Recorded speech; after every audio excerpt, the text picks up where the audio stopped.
Hi, hello, and welcome to another Thursday edition of Dodgers Territory. I am your host today.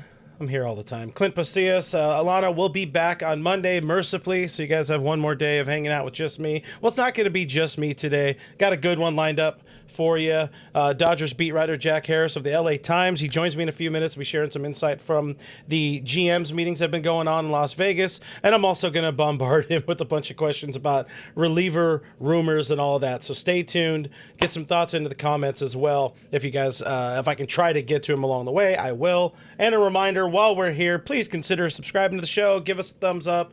All that kind of stuff. Rate and review the podcast on the podcast platforms. It helps us out. Preferably nice things and 80 stars. But we're trying to get to 15,000 subscribers. So only you guys can help us get there. Appreciate that. Before we get into the good stuff, we got a bit of Dodgers housekeeping to get into, and we're going to do that with the big ticket. Talked about it a little bit already online on the internet so far. My channel yesterday, I figured we should talk about it here as well. Dodgers news, actual news that has happened, not just rumors. The Dodgers announced a couple of roster moves a couple days ago or yesterday. The first one we'll talk about is the Tony Gonsolin. Tony Gonsolin no longer with the organization as we anticipated. Of course, he was DFA'd a couple days ago when they needed to make some roster moves, officially out of the organization as he elects free agency instead of an outright assignment to the minor leagues. Listen, the Dodgers, as I already said, last Monday, when talking about potential 9 dudes that likely would not be back with the organization in 2026, the Dodgers have so much starting pitching depth. Quality starting pitching depth that they're able to do without waiting for Tony Gonsolin to get healthy. Now, when Tony Gonsolin is healthy, we talked about this. We don't need to talk a whole lot about Tony on today's show. But when he's healthy, he is a great pitcher. He's absolutely elite at run prevention, which is an important part of being a good pitcher. The problem is he has not been able to stay healthy all of the time, and that worked against him. If the Dodgers were able to, had more roster spots to kind of stow him away, they definitely would have, but they aren't afforded that luxury, and so long to the Catman. He'll be able to sign anywhere he wants as soon as that, likely before that elbow forearm is fully recovered. And I expect some sort of 1+1 deal elsewhere. Hopefully it's a good gig for him. Hopefully it's an opportunity for him to, cement a little bit of a legacy with another ball club. But shout out to him. The other name on there, Ben Rortvedt, catcher extraordinaire, Dodger legend, fan favorite. He was claimed off waivers by the Cincinnati Reds. Ending his short tenure as the backup catcher here in Los Angeles.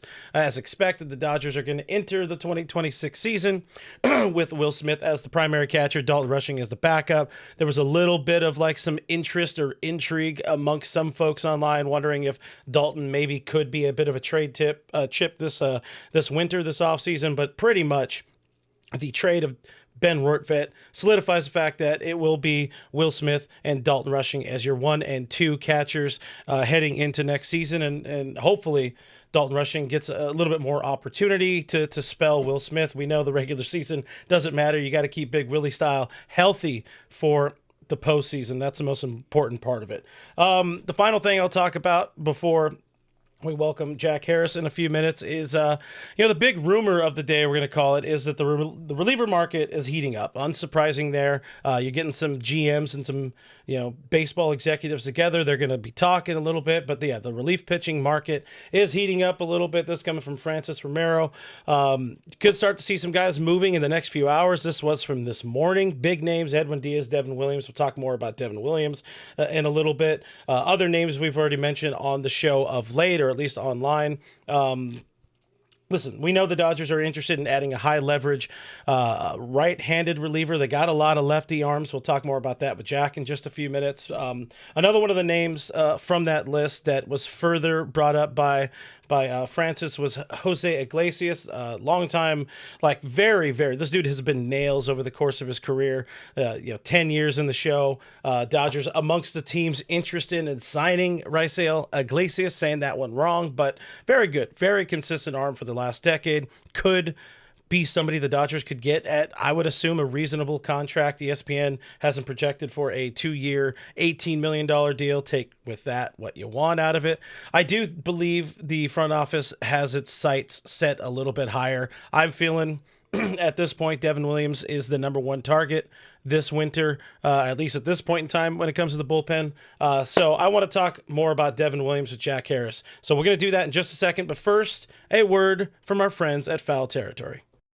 Kratz Pop Quiz. What has 35 grams of protein, 6 grams of fiber, 27 essential vitamins and minerals, comes in excellent flavors like, of course, chocolate, vanilla, but chocolate peanut butter, my favorite. No added sugar, gluten-free, under $5 per meal, and is ready to drink. Go out the house, get yourself a Huel. Look at you. You even have one right there. Ready to smack that, John? Chocolate peanut butter, chocolate, and vanilla. Deliciosos. Also, there is a new Daily Greens ready to drink. 42 vitamins, minerals, and superfoods. Only 25 calories on that one. 4 grams of fiber. There's flavors like blueberry, apple, peach.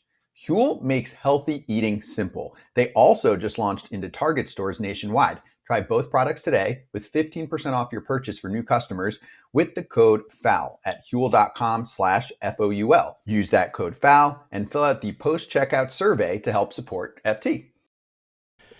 Welcome back to the show. I want to tell you guys real quick before I welcome Jack. If you want to, if you could do it, help support the show with some merch. Buy some stuff. Buy some swag. DodgerTerritoryShop.com. Scan that QR code. Click the link in the description below. It's getting into that cold weather season. You get yourself a knit cap, sweaters, beanies, all of that kind of stuff. But without further ado, without making the dude wait longer, let's go ahead and get into Rumor Has It with our guest, Jack Harris.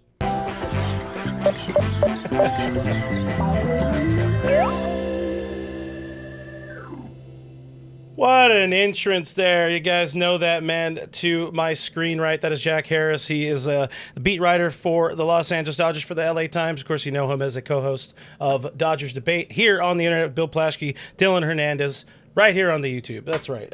Jack, thank you for joining me today. Appreciate it. Before we get into the fun stuff, the rumor stuff, why you're here, how was your World Series experience, man? It was not dull, I'll tell you that. It was, what was interesting about it is even in like the week after, you just kind of keep replaying moments in your mind, things that like little moments you didn't even think about at the time, or that kind of got that brushed over with the way, especially those last 2 games ended. It's like Max Muncy catching like the slash bunt swing and, some of the offensive approach at the start of Game 6 where they were swinging at everything and then put 3 runs together. Like there were so many little interesting things that happened in that series that really, I think, just added to those culminating moments that you saw those last couple nights with the way those games ended, the really iconic plays. But just the whole time, all those games, even at the start of the series in LA in the 18-inning game, like there was just so much jam-packed into that. And that's why even beyond the ending to me that's what made that series so special to watch and be around, is just seeing how many little things can kind of influence the course of a game in the course of a 7-game series. Yeah, I mean, heralded as one of the best, if not the best, World Series of all time. Definitely Game 7 was just insane. So many moments. I haven't taken that time to go back and rewatch it. You guys have a little less, very great vantage point there, obviously, from the press box, but you don't get to see all the little replays and all the little nuances as closely and insanely as we do when we're sitting our ass here, at home in our office. But just an insane World Series. Highly recommend everybody go out there and watch it again. Read everything that Jack and the great team at LA Times wrote about that series, because, that is the story of that series. Is there were so many stories, so many subplots. Really just awesome series. Glad you were able to be there. Hey, 2-time World Series champ, beat writer right there. But enough BSing around here. We got to get into the fun stuff. Gonna bombard you with a bunch of relief pitching questions, market questions. As I mentioned a little bit before the break, reliever market is where the Dodgers seem to have their eyes firmly set.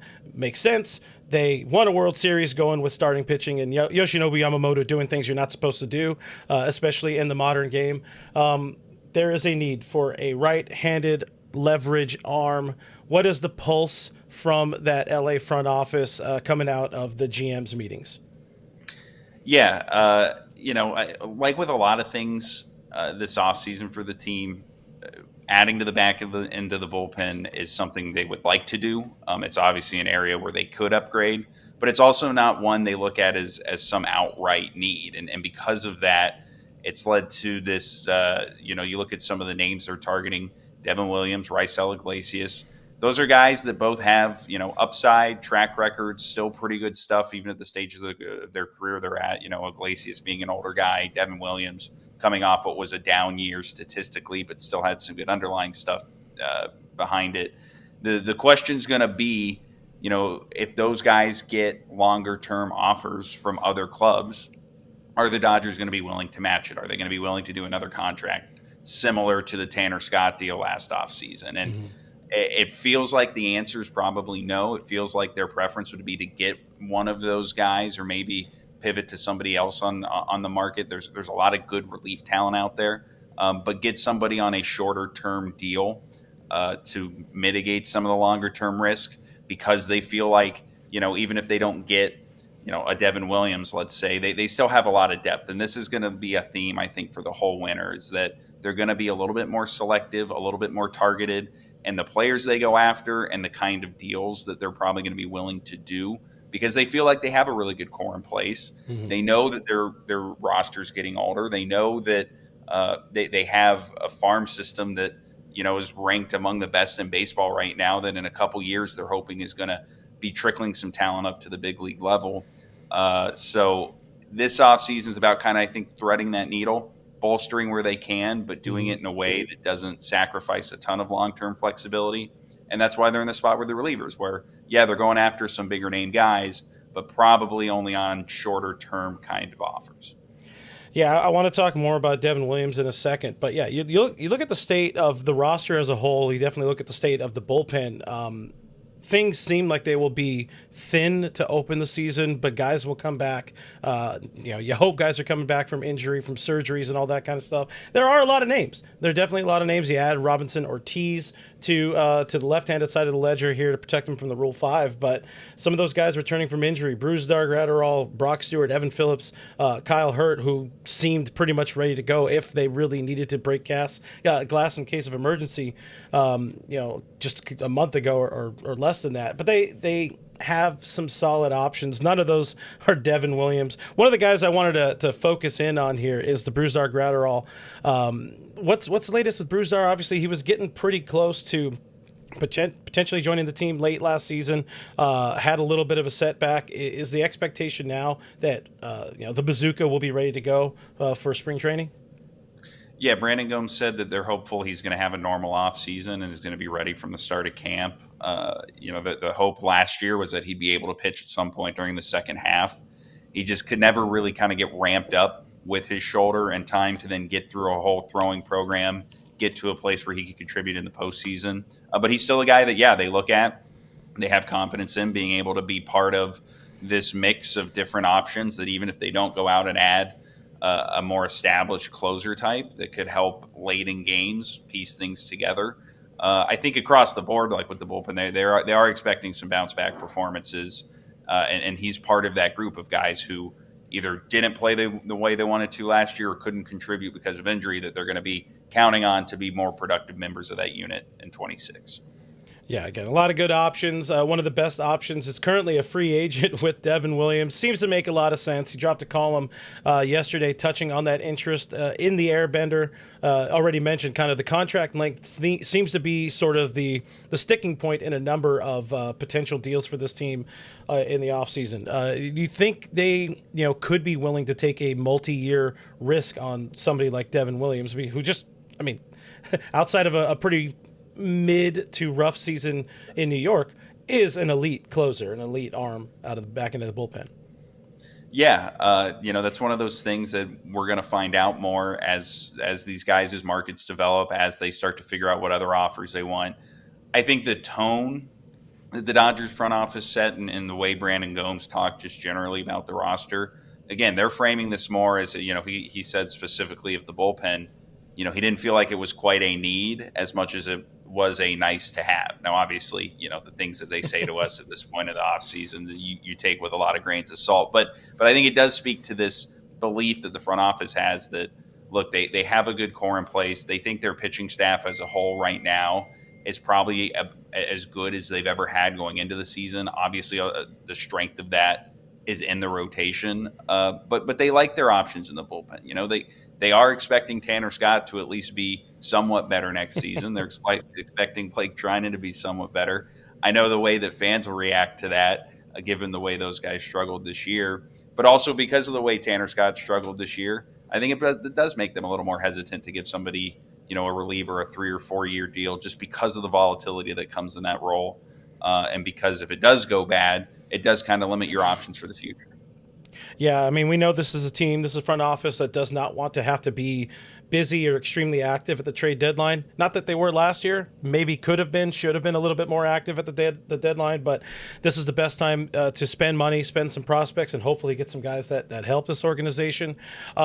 I've kind of been saying, maybe talking myself into it at this point in the winter, it feels like a little bit of a house money type of offseason. I mean, they're coming off of winning back-to-back World Series. Some of the players they've lost didn't necessarily contribute a bunch to this title run.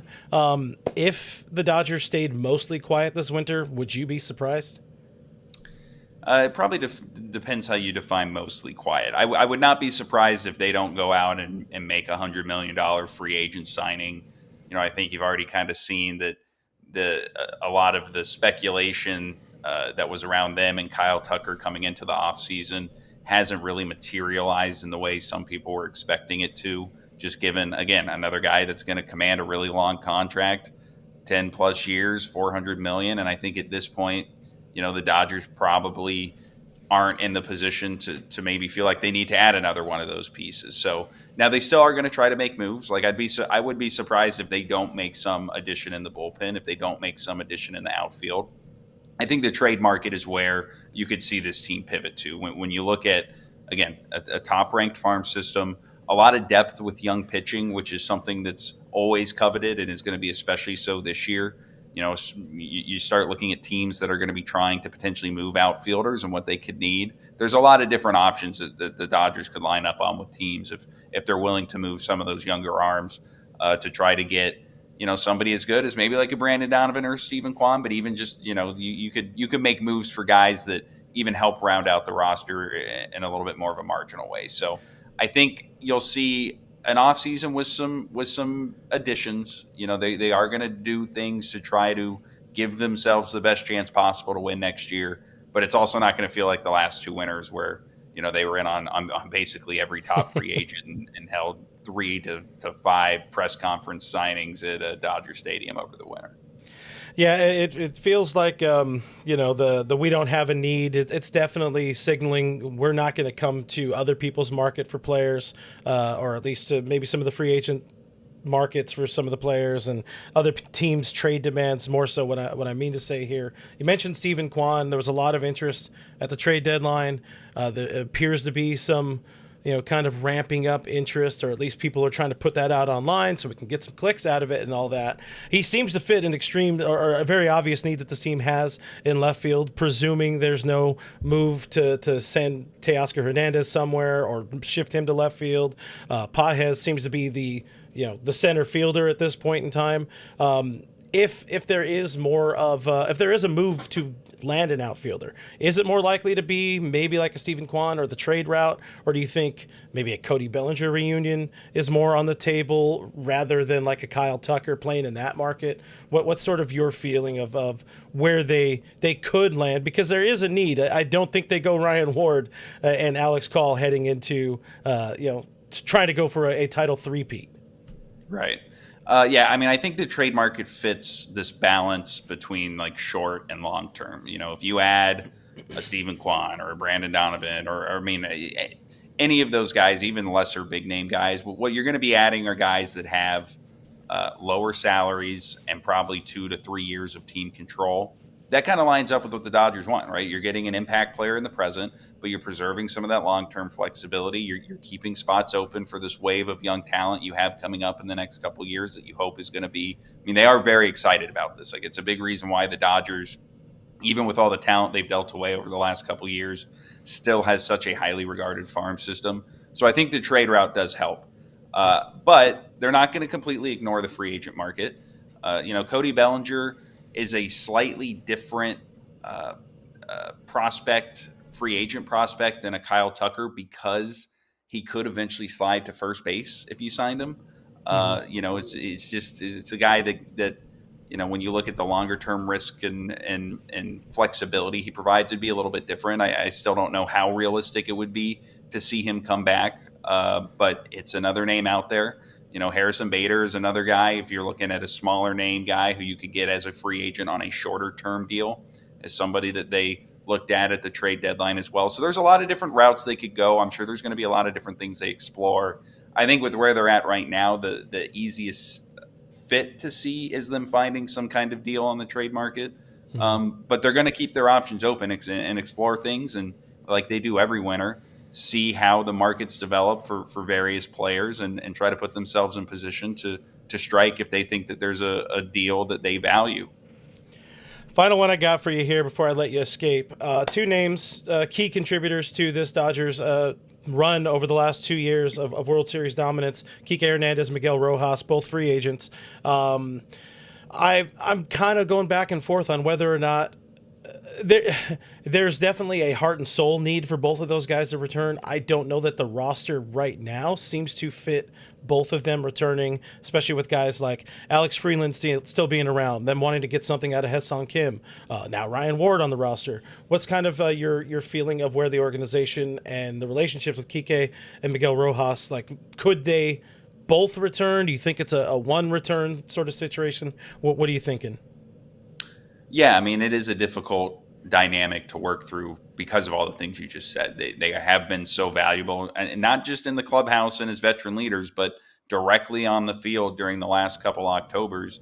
And even if you're guessing that you're probably not going to get a ton of production out of them in the regular season, knowing that those are guys that you can count on to deliver in big moments in the playoffs is a really valuable thing for a team that's judged based on how it does in October. So I think that there's still an interest in trying to bring them back if it makes sense.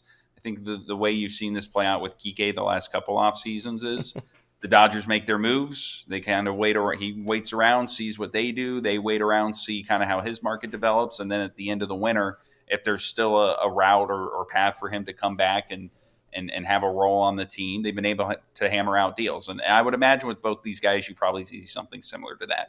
The Dodgers are going to cast a wide net right now, try to figure out a little more specifically, okay, what is their roster going to look like? Who are the other pieces they're going to add? And then, if they have roles to bring Kiké and Miggy Rowe back, I think they would love to do that because they understand how valuable they are. But before they do that, they're going to see how the rest of this winter kind of plays out first, would be my guess, similar to what we've seen the last couple of years. Yeah, it should be definitely an interesting, maybe less interesting offseason than what we've seen over the last couple of winters, but still intriguing nonetheless. And, of course, we'll be covering what you and all of the cohorts over at the LA Times are doing. Jack, I appreciate the time here on this Thursday. Give him a follow. By Jack Harris on the Twitter, X, whatever you want to call it. And, we'll talk soon, my friend. Thank you much. Appreciate it. Guys, we're going to continue the show. We're going to get into Last Licks.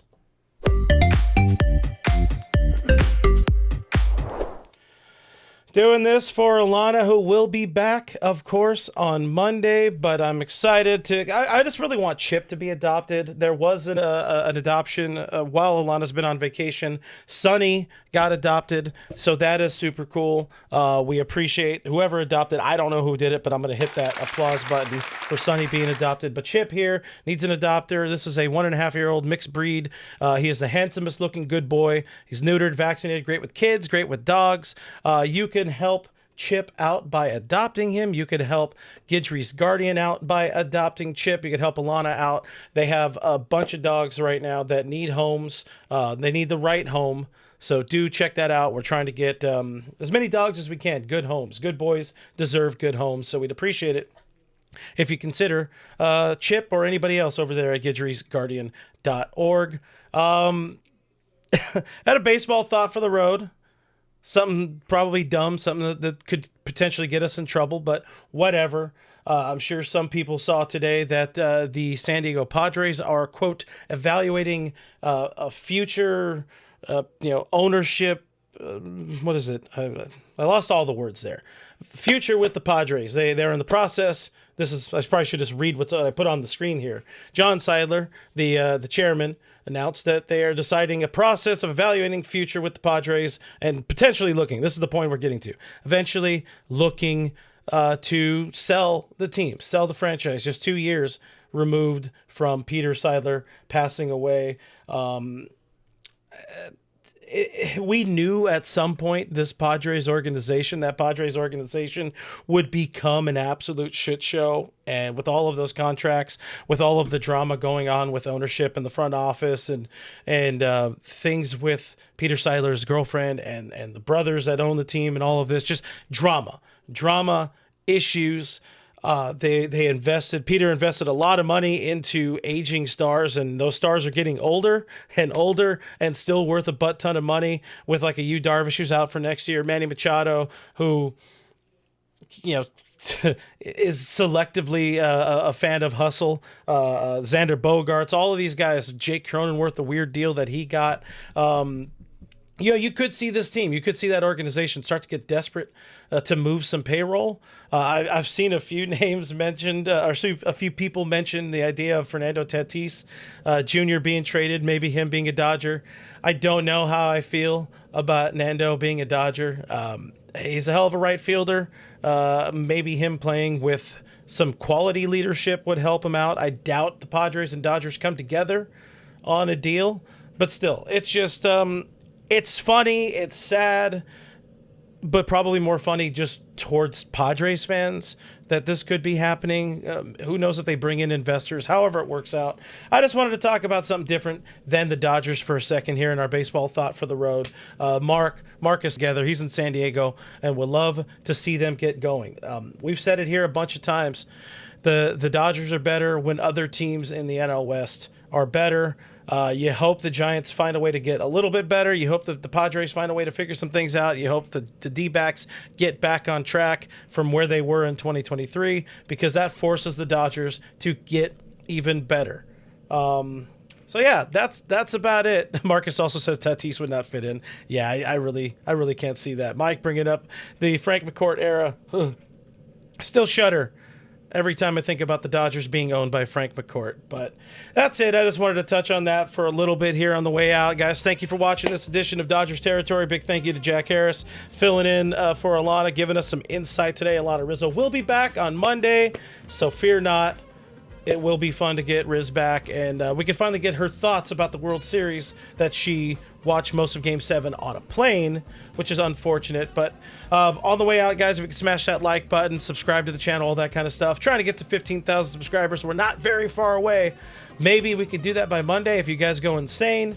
Otherwise, just thank you for being here. We'll see you on Monday. Buy some stuff on the way out to DodgersTerritoryShop.com. All right, that's enough plugging stuff. I'll see you. See you on Monday. Okay, bye.